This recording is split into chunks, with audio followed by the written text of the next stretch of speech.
오늘 함께 나누실 하나님의 말씀은 느헤미야 4장 1절부터 14절까지 말씀입니다. 구약성경 731면 느헤미야 4장 1절까지 말씀입니다. 하나님의 말씀을 저와 여러분들이 한 절씩 교독으로 읽도록 하겠습니다. 산발랏이 우리가 성을 건축한다 함을 듣고 크게 분노하여 유다 사람들을 비웃으며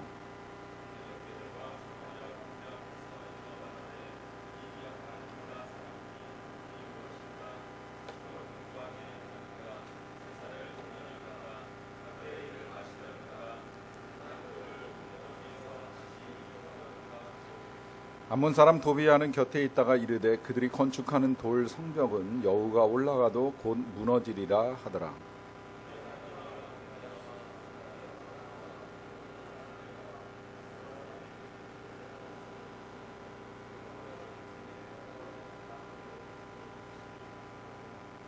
조금 혼란이 생긴 것 같은데 제가 5절을 읽습니다. 여러분들이 6절을 읽어주시면 됩니다. 주 앞에서 그들의 악을 덮어두지 마시며 그들의 죄를 도말하지 마옵소서. 그들이 건축하는 자 앞에서 주를 노하시게 하였음이니이다 하고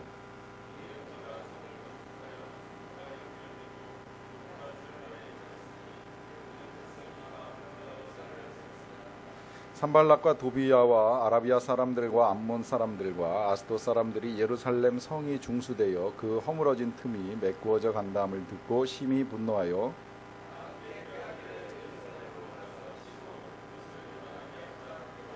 우리가 우리 하나님께 기도하며 그들로 말미암아 파수꾼을 두어 주야로 방비하는데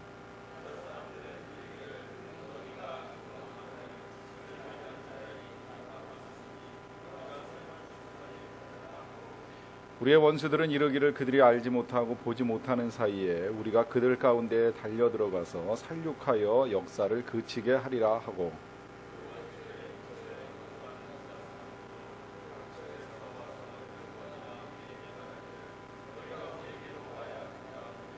내가 성벽 뒤에 낮고 넓은 곳에 백성이 그들의 종족을 따라 칼과 창과 활을 가지고 서 있게 하고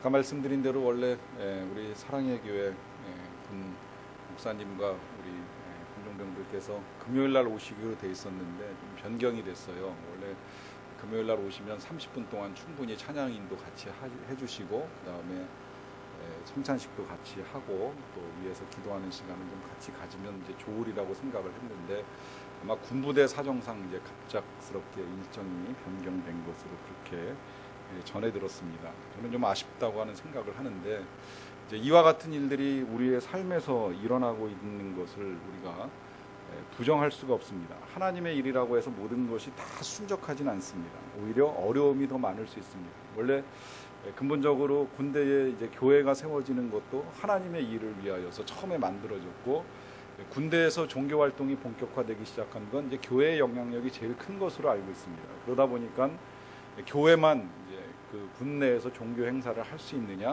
이제 불교나 천주교에서도 해야 된다라고 하면서 이제 이게 마치 정말 경쟁처럼 번져가지고 이제 지금은 이제 혼자서 기독교가 혼자서 이 군 복음화를 위해서 힘쓰기에는 상당히 이제 어려운 상황에 접어들었습니다. 물론 뭐 천주교야 이제 우리가 뭐라고 할 것은 없습니다만은 이 불교에서 또 혹은 최근에는 이제 원불교까지 가세해가지고 나름 이제 그들이 필요한 사람들을 세우고 하는 이런 이제 이야기들을 들으면서 역시 하나님의 일들이 진행되는 과정 중에는 방해와 시비가 계속 끊일 수 없구나라고 하는 점들을 다시 생각을 하게 됩니다. D.L. 무디 목사님께서 말씀하시기를 마귀는 쓰러져 있는 시체를 발로 차지 않는다고 말씀하셨습니다. 그러니까 우리가 살아가면서 우리의 소망을 이루는 과정 중에 또 하나님의 뜻을 이루어가는 이런 과정들 속에서 우리가 살아있는 한 마귀는 우리를 그냥 두지 않는다는 거예요. 끊임없이 괴롭히고 또 끊임없이 넘어뜨리려고 하는 일들이 계속적으로 일어난다라고 하는 것입니다. 그렇기 때문에 우리가 그리스도인으로서 이 세상을 살아가면서 먼저 생각을 해야 될 것은 우리가 선한 일들을 이루는 과정 중에 방해를 만날 수 있다라고 하는 점입니다. 먼저는 그 방해 양상들이 어떻게 일어나는가라고 하는 것을 몇 가지로 좀 정리를 해봤습니다. 우리가 지난번에 3장을 읽으면서 이제 느헤미야와 이스라엘 백성들이 그 무너졌던 예루살렘 성벽을 새로 세워나가는 일들을 보았는데요. 3장에서는 전체적으로 그 성이 어떻게 건설이 되었는가라고 하는 걸 1차적으로 정리를 해주었다면, 이제 이 4장에 들어와서는 그 일이 진행되는 데 있었던 이제 구체적인 일들, 특별히 느헤미야의 기억 속에서 어려웠던 문제들을 이제 좀 더 상세하게 우리에게 말씀을 해주고 있다고 보면 됩니다. 그 첫 번째로 겪었던 어려움은 뭐냐면, 하나님의 사람들이 하는 일에 대하여서 분노하거나 조롱하는 사람들이 있다는 것입니다. 아마 교회 안에서는 모르겠지만 이제 우리 군대에서 내무 생활을 하는 경우에도 그럴 것이고, 또 직장 생활을 하거나 아니면 학생들도 학교에서 간혹 친구들에게나 아니면 선생님들로부터 기독교를 비난하는 이야기를 듣습니다. 심지어는 이제 열을 내면서, 화를 내면서 기독교 전체가 마치 다 잘못된 것처럼 말을 하는 사람들도 있습니다. 그러니까 사실은 교회는 정말 선한 일을 위하여서 지금도 애를 많이 쓰고 있음에도 불구하고 몇몇 사람들의 분노나 조롱에 의하여서 이 교회를 무너뜨리려고 하는 일들이 얼마든지 일어날 수 있다는 겁니다. 하나님의 일들이 진행되는 걸 방해하는 사람들이 있다는 거예요. 그리고 그 사람들이 하는 가장 대표적인 일들이 뭐냐면, 사람들을 선동하는 일부터 하기 시작을 합니다. 그 4장 2절을 말씀을 보시게 되면요, 자기 형제들과 사마리아 군대 앞에서라고 되어 있죠. 이게 이제 선동이라고 하는 것입니다. 그 사람들을 모아놓고 나서 말하기를, 이 미약한 유다 사람들이 하는 일이 무엇이냐라고 하면서, 여기서 이 미약하다라고 하는 단어는 불쌍하다, 이걸 좀 좋게 표현한 것이고, 원래의 의미를 그대로 해석을 하면 무능하다라고 하는 의미를 담고 있습니다. 그러니까 이 무능한 유다 사람들, 포로로 끌려가고 또 얼마 전에 왔다가 성을 세우다가 실패한 이 무능한 사람들이 도대체 하려고 하는 일이 뭐냐, 뭐 하겠다는 거냐, 아주 상당히 비아냥거리고 있는 거죠. 그러고 나서 스스로 견고하게 하려느냐, 제사를 드리려느냐, 이 제사를 드리려느냐라고 하는 이 이야기는 거기서 다시 성벽 세우고 성전 짓고 제사 드려봐야 소용없다고 지금 비난하고 있는 거예요. 너네 거기서 열심히 제사 드려봐야 예루살렘 무너지지 않았느냐, 예루살렘 멸망하지 않았느냐, 너희들 열심히 제사 드리는 거 다 뭐 하겠느냐, 헛것 아니냐라고 하면서 지금 그들이 하려고 하는 일들을 무능한 일로, 무력한 일로 지금 만들려고 애를 씁니다. 심지어는 그 일이 얼마나 힘든 일인데 너희들이 달라붙어가지고 그 일을 하루에 마치려느냐, 혹은 불탄 돌을 흙무더기에서 다시 일으키려느냐라고 하면서 이미 다 무너졌는데 여기서 지금 뭘 더 세워나갈 수 있겠느냐라고 하면서 사람들을 선동하며 비난하는 일들을 서슴지 않고 있습니다. 근데 여기서 이제 우리가 주의해야 될 것이 있어요. 이 선동의 내용 속에는 항상 과장이나 혹은 거짓이 포함이 되게 되어 있습니다. 암몬 사람 도비아가 곁에 있다가 이런 말을 하지요. 그들이 건축하는 돌 성벽은 여우가 올라가도 곧 무너지리라. 여기 여우를 가지고 이제 비유하는 이유가 있습니다. 그것은 뭐냐면, 여우는 원래 걸어 다닐 때 소리를 내지 않아요. 살금살금 걸어 다닙니다. 발자국을 내지 않으려고, 또 발소리를 내지 않기 위해서 조심스럽게 걷는 짐승이 여우입니다. 이런 여우가 성벽에 올라가도 무너질 것이라고 말을 하는 건 그 성벽 아무 힘이 없다는 거예요. 그만큼 헛수고를 하고 있다는 거예요. 그럴 만큼 심하게 지금 그들은 과장하고 거짓을 섞어가면서 비난을 하고 있는 겁니다. 이게 사단의 가장 큰 특징 중에 하나예요. 사단은 항상 우리들로 하여금 별것 아닌 문제를 과장하게 확대해가지고 큰 문제처럼 생각하게 만들어서 우리를 두려움에 빠지게 합니다. 또 심지어는 있지도 않은 일을 마치 있는 것처럼 거짓으로 꾸며가지고 우리를 혼란스럽게 하는 일들이 있습니다. 그렇기 때문에 우리도 주의해야 될 것이 뭐냐면, 우리가 하는 말과 행동에 있어서도 과장이나 거짓이 포함되지 아니하도록, 행여라도 그런 일들이 생겨나면 이것이 또다시 우리도 다른 사람을 힘겹게 할 수 있는 일이 될 수 있다는 점을 감안하면서 이 일에 있어서 항상 우리가 정직과 진실로 나아가야 될 것을 늘 주의해야 된다라고 하는 것입니다. 자, 이런 이제 분노, 조롱, 선동, 그리고 과장이나 거짓이 있어 왔는데요. 이런 일이 있고 난 다음에 이제 시간이 조금 흐릅니다. 그 시간적인 간격이 있는 건 나중에 조금 말씀을 드릴 것이고요. 이렇게 어려움이 있었음에도 불구하고 하나님의 일이 잘 진행이 되어 왔어요. 그러니까 하나님의 일이 잘 진행되면 될수록 어떤 일이 또 생겨나냐면 방해자들의 악이 훨씬 더 거세지는 것을 보게 됩니다.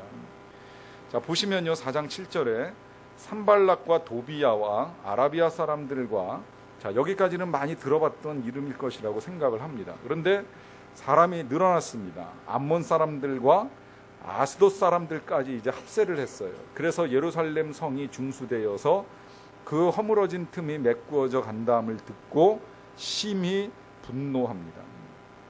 이 사람들이 자꾸 들을 때마다 화를 내는 거예요. 아까는 크게 분노하였는데 이제는 심히 분노하면서 하나님의 일이 잘 진행되는 것을 못 견뎌야 합니다. 못 견뎌할 뿐만 아니라 이젠 더 크게 심하게 분노하면서 하나님의 일을 방해할 계획들을 세워 나갑니다. 근데 이 일의 문제는 이 선동가들에 의해 가지고 동조하는 사람들이 있다는 거예요. 사실은 이 인생들이 정말 불쌍한 인생들이죠. 선동하는 사람도 문제이지만 그 선동하는 내용이 진짜 좋은 건지 나쁜 건지를 분별하지 못하고 거기에 휩쓸려가는 사람들입니다.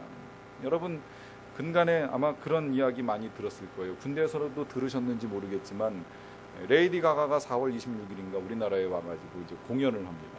이게 지금 이제 보니까 그 문제가 됐어요. 레이디 가가가 실은 상당히 악한 사람이고 마치 정말 사탄의 개수라고 표현을 해도 될 만한 그런 여자입니다. 우리나라의 어른들한테는 많이 알려져 있지 않지만 뭐 청소년들이나 청년들은 알고 있고 세계적으로 지금 제일 명성을 날리는 가수라고 하는데 하는 일은 정말 사악합니다. 이 사람이 동성연애를 이제 옹호하는 입장을 취하고 있을 뿐만 아니라 스스로 표현하기를 나는 지옥에 데려갈 사람들을 모으기 위해서 이 세상에 왔다고 표현을 하면서 사단과 함께 일한다는 말을 서슴지 않고 하는 그런 사람입니다. 그리고 자살의 영을 몰고 다녀요. 그래서 실제로 2008년에 우리나라 한번 다녀간 적이 있는데 다녀갈 때에 했던 말이 그런 말입니다. 몇 명이나 죽어나가나 보자. 내가 다녀가고 난 다음에. 근데 실제로 그 사람이 와서 한번 공연하고 떠난 다음에 그때부터 우리나라의 자살률이 확 올라가가지고 수없이 많은 사람들이 스스로 목숨을 끊는 결과를 가져왔습니다. 이런 사람이 또 들어온다 그러니까 이제 교계 기도하시는 분들이 기도를 시작을 했어요. 에스더 구국 운동하고 그 다음에 지저스 암이라고 하는 이 공동체 가운데서 계속 이제 기도하면서 이 일을 막아서기 위해서 아주 많이 애를 썼습니다. 그러다가 이제 이 공연이 최근에 19세 이하 상영 금지로 이제 변경이 되는 바람에 미리 예약을 했던 사람들이 현대카드에서 지금 이제 환불해주는 일들을 하고 있습니다. 여기서 일이 근데 끝난 것이 아니라 반론들이 나오기 시작을 한 거예요. 왜 못 보게 하느냐? 왜 청소년들이 보면 안 되느냐? 청소년들이 판단할 권한이 없느냐? 자격이 없느냐? 이러면서 청소년들에게도 이 공연을 개방해야 된다라고 하는 이 편의 목소리가 또 커져가고 있습니다. 이건 사실은 우리가 모르고 있는 건데요. 청소년들은 판단력이 없어요. 자신의 인생을 책임질 나이가 됐다고 하면서 말을 하지만 실은 자기의 인생을 책임지는 건 청소년들 뿐만 아니라 어른들도 어려운 거예요. 여러분 생각해 보세요. 여러분들이 성인이 되고 어른이 됐다고 해서 여러분들의 판단이 다 정확합니까? 다 옳다고 생각하십니까? 그래서 맨날 정말 선한 일들만 하면서 살아갑니까? 아니잖아요. 우리도 때로는 유혹에 넘어가고 시험에 빠져가지고 잘못된 판단과 결정을 할 때가 수없이 많은데 청소년들은 더더욱 그게 어려운 거죠. 그런데 이걸 무조건 청소년들한테 맡겨놓고 그들 스스로 판단하고 결정하게 해야 된다라고 하면 말이 안 되는 이야기입니다. 근데 문제는 이런 일들을 통해서 자꾸 이제 그 악에 동조하는 사람들을 모아가고 있다라고 하는 거예요. 그리고 그것이 정말 옳은 건지 아닌지도 생각지 못하고 따라가는 사람들이 있습니다. 그 선동에 휘말려가는 사람들이 있어요. 그래서 몇십만 원, 몇만 원씩 주면서 그 공연 한번 보겠노라고 아우성을 치는 사람들이 늘어나고 있습니다. 이게 악의 특성이라는 거예요. 사실 레이디 가가 그 한 사람도 정말 큰 문제이지만 그 사람이 하는 일이 어떤 영적 영향력을 가지고 진행되는지도 모르고 그 일에 휩쓸려가고 있는 이 백성들의 우매함도 통탄할 일이라 하는 것입니다. 그러다가 이제 그 다음에 나타나는 현상이 뭐냐면 하다 안 되면 급기야 폭력을 동반한 방에도 서슴지 아니합니다. 여기 보시게 되면 다 함께 깨하기를 예루살렘으로 가서 치고 그것을 요란하게 하자라고 하면서 심한 경우에는 물리적인 방해도 일어나요. 뭐 이게 꼭 이제 우리가 살면서 직접 폭력을 경험하는 일들이야 거의 없겠지만 심리적인 폭력이라고 하는 게 있죠. 요새 뭐 군대에서도 말로도 폭력이 심하게 되면 오히려 이제 그것도 그 문제의 거리가 될 수 있다라고 하는데, 사실은 말로 인하여서 두들겨 맞고 상처를 받는 건 이제 몸으로 맞는 것보다 훨씬 더 고통이 크기 때문에 이런 폭력을 서슴지 아니하는 일들까지도 일어날 수 있다라고 하는 것입니다. 근데 이런 일들이 밖에서 자꾸 터져 나오게 되면 그 다음에 나타나는 현상이 뭐냐면 이제 내부적으로 문제가 생기는 거예요. 어떤 문제가 생기냐면 느헤미야 4장 10절입니다. 유다 사람들은 이르기를 흙무더기가 아직도 많거늘 짐을 나르는 자의 힘이 다 빠졌으니 우리가 성을 건축하지 못하리라. 이런 말을 하는 사람이 나옵니다. 뭐 하고 있는 거예요? 지금 공동체에 사기를 떨어뜨리고 있는 거예요. 자꾸 주변에서 여러 사람들이 자꾸 뭐 너희들을 치러 가겠다, 너희들이 하는 거 헛수고다, 이런 이야기를 하다 보니까 열심히 일하던 사람들이 듣고 그 일을 열심히 해 나가는 것이 아니라, 야, 우리 힘 빠졌는데 이거 정말 할 수 있겠어? 우리 정말 이 성 못 만들고 끝나는 거 아니야라고 하면서 이제 이 사기를 떨어뜨리는 이런 이야기들이 나온다는 거예요. 요새 스마트폰에 카카오톡 있는 거는 군인들도 다 아는 사항이죠. 그 카카오톡에 보면 이제 각자의 프로필을 이렇게 실어 놓습니다. 근데 제 대학 친구 중에 한 친구가 그 프로필을 이제 실어놨는데 이렇게 써놨더라고요. 지치면 지는 겁니다. 미치면 이기는 거다. 감동적이더라고요. 하다 지치면 진다는 거예요. 실패한다는 거예요. 그러나 지치지 않고 차라리 미쳐버리면 언젠가는 이기는 결과를 볼 수 있게 된다라고 하는 것입니다. 지금 이스라엘 사람들이 지쳤어요. 그러니까 벌써 내면으로부터 지친 그 증거로 그 공동체의 사기를 떨어뜨리는 이런 의견이 나옵니다. 여러분, 사단이 사용하는 무기가 수십 가지가 있다고 합니다. 그 중에서 제일 비싼 무기가 뭔지 아세요? 가정에서 이야기를 하는 것인데, 사단이 맨 마지막에 최종병기로 사용하는 가장 값비싼 무기가 하나 있다고 합니다. 그 무기의 이름이 낭망입니다.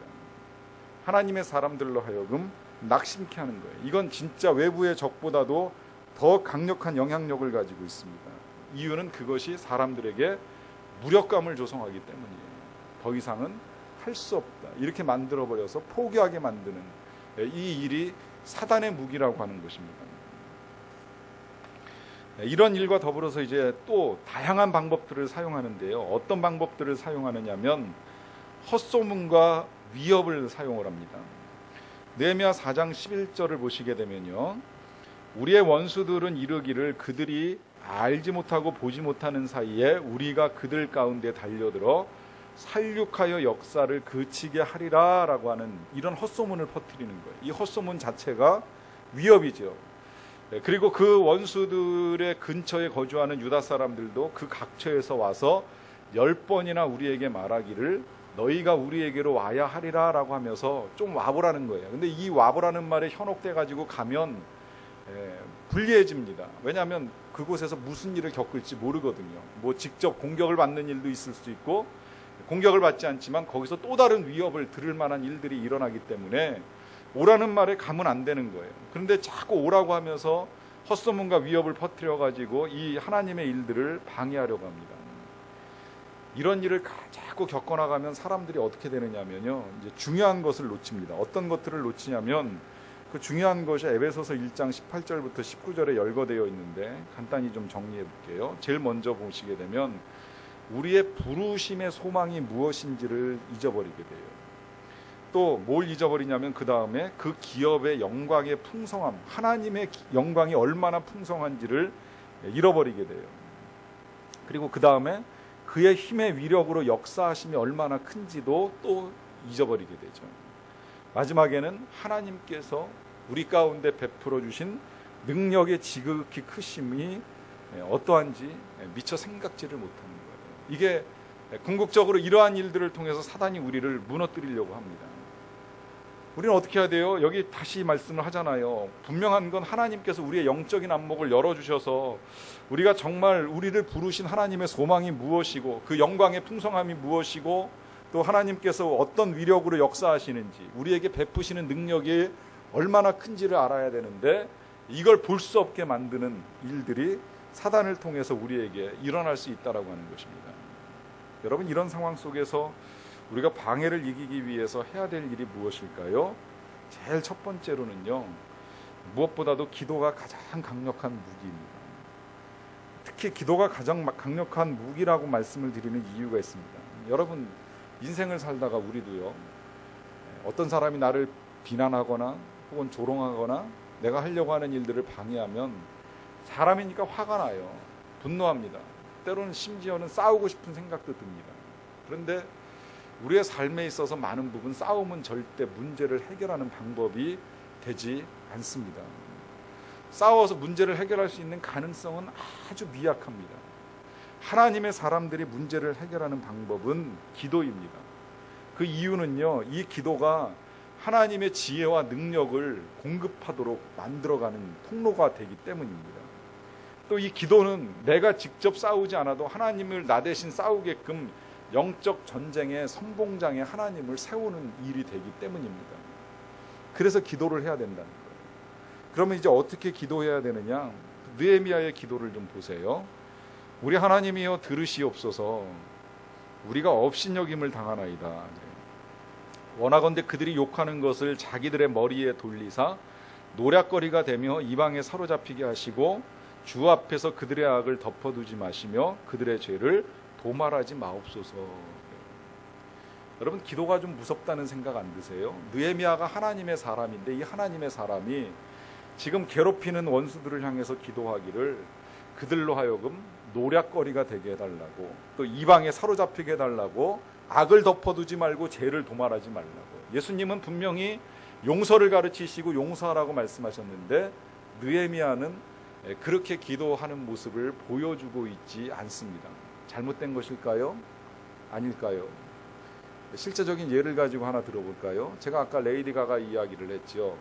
자, 제가 레이디 가가를 놓고서 기도합니다. 레이디 가가가 하려고 하는 그 모든 일들을 하나님께서 그 머리에 돌리사 많은 사람들의 노략거리가 되게 하시고 누군가에게 사로잡혀서 우리나라에 아예 방문하는 일을 못하게 하시고 그의 악을 덮어두지 마시고 그 죄를 도말하지 마시고 그에게 벌과 진노와 저주와 사망을 내리소서. 기도 맞을까요? 틀릴까요? 기도 틀린 거 하나도 없습니다. 틀렸다면 제가 가가지고서 그 사람을 죽이면 이건 틀린 거예요. 그런데 제가 죽이는 게 아니라 지금 이 모든 일에 대한 심판을 누구에게 맡겨요? 하나님께 맡기고 있습니다.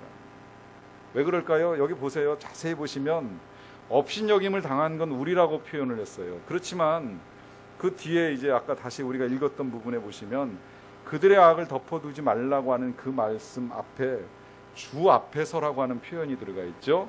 또 맨 마지막 줄을 보세요. 그 4장 4절부터 5절까지의 맨 마지막 줄, 그들이 건축하는 자 앞에서 주를 노하시게 하였음이니이다 그래요. 누구를 노하시게 했다고요? 하나님을 노하시게 했으니까 이건 용서의 대상이 아니라는 거예요. 하나님이 벌을 내리셔야 된다는 거예요. 이것도 부족하다면 우리가 아브라함의 약속 가지고 생각해 볼 수 있습니다. 하나님이 약속하셨죠. 뭐라고요? 너를 축복하는 자에게 축복을 내리고 너를 저주하는 자를 저주하시겠다. 그러니까 하나님과 맞서 싸우려고 하는 이 사람들을 저주하는 건 하나님이 하실 일이기 때문에 하나님께 맡겨드리는 거예요. 그러면 하나님이 공의로 심판하세요. 그 공의로운 심판 가운데 원수 갚는 일들을 다 맡겨버리는 거예요.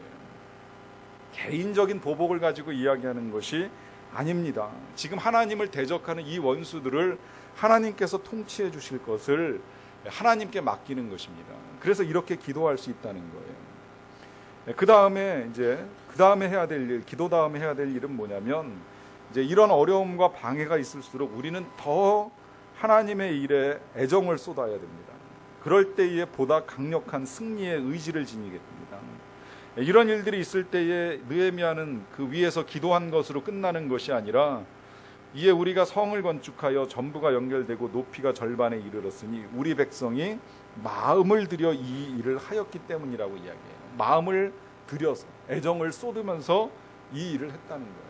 그러니까 방해를 이기는 거예요. 그 다음에 또 한 가지, 세 번째로는요, 하나님께 기도하면서 경계를 게을리하지 아니합니다. 왜 그럴까요? 기도한다고 해서 우리의 책임이 사라지는 것은 절대 아닙니다. 하나님 지켜주세요, 하나님 보호해주세요, 이렇게 기도하고 난 다음에 그러고 나서 밤에 잠을 자는데 집에 문을 열어놓고 자는 사람 없습니다. 문을 잠그는 건 우리의 책임입니다. 지켜주시는 것은 하나님이 하실 일이지만 문을 잠그지도 않고 하나님이 지켜달라고 하는 건 우리의 책임을 이행하지 않고 하나님께만 맡기는 것, 이건 무책임한 일이고 이건 믿음이 아니라 만용이에요. 그러니까 기도하면서 같이 해야 될 일이 책임을 이행하는 일이에요. 다윗이 그런 기도하잖아요. 이 느헤미야만 실은 저주 기도를 한 것이 아니라 다윗의 시 가운데 저주 기도가 여러 편이 있습니다. 원수를 그냥 내버려 두지 말라고 하는 기도가 시편, 예를 들어서 백구편 같은 경우 보시면 아주 심하게 기도를 해요. 사단이 그 곁에서 떠나지 않게 하시고 그가 하는 모든 일들을 다 그의 앞에 갚으시고 그의 가족들은 다 자식은 고아가 되게 하시고 부인은 과부가 되게 하시고 막 이러면서 아주 악한 말들로 저주를 하는 일들이 일어나는데, 그런 일들을 놓고서 기도하고 난 다음에 다윗이 자 나를 죽일 테면 죽여봐 이러면서 버티고 서 있었을까요? 아니에요. 다윗이 도망갑니다. 피신을 하는 거예요. 동굴로 피신하고 남의 나라로 건너갔다 오고. 기도는 하지만 자기가 할 일을 해나가는 거예요. 그러니까 이스라엘 백성들이 지금 하나님께 기도하면서 경계를 게을리하지 아니합니다. 경계를 게을리하지 아니할 뿐만 아니라 그 느헤미야 4장 13절 마지막 부분에 보시게 되면 칼과 창과 활을 가지고 서 있습니다. 무기를 가지고 있는 거예요. 싸울 준비를 해요. 우리도 기도만 하면 될 일이 아니라 영적으로 싸울 준비를 해야 된다는 거예요. 그것이 이제 말씀을 붙잡고 나아가는 것이라고도 할 수 있겠고요. 자, 이런 모든 두려움들을 하나님께 맡기고 그 다음에 믿음으로 나아가야 합니다. 느헤미야 4장 14절의 말씀 우리 같이 한 목소리로 읽겠습니다. 시작. 내가 돌아본 후에 일어나서 귀족들과 민장들과 남은 백성에게 말하기를 너희는 그들의 두려워하지 말고 지극히 크시고 두려우신 주를 기억하고 너희 형제와 자녀와 아내의 집을 위하여 싸우라 하였느니라. 마지막으로 지금 느헤미야가 당부를 합니다. 첫째 뭘 하지 말라 그래요? 그들을 두려워하지 말아라. 너희들을 와서 방해하고 너희들의 마음을 어렵게 하고 헛소문을 퍼뜨리고 위협하고 하는 이 모든 사람들을 두려워하지 말아라. 그리고 누구를 기억하라? 지극히 크시고 두려우신 주를 기억하라 그래요.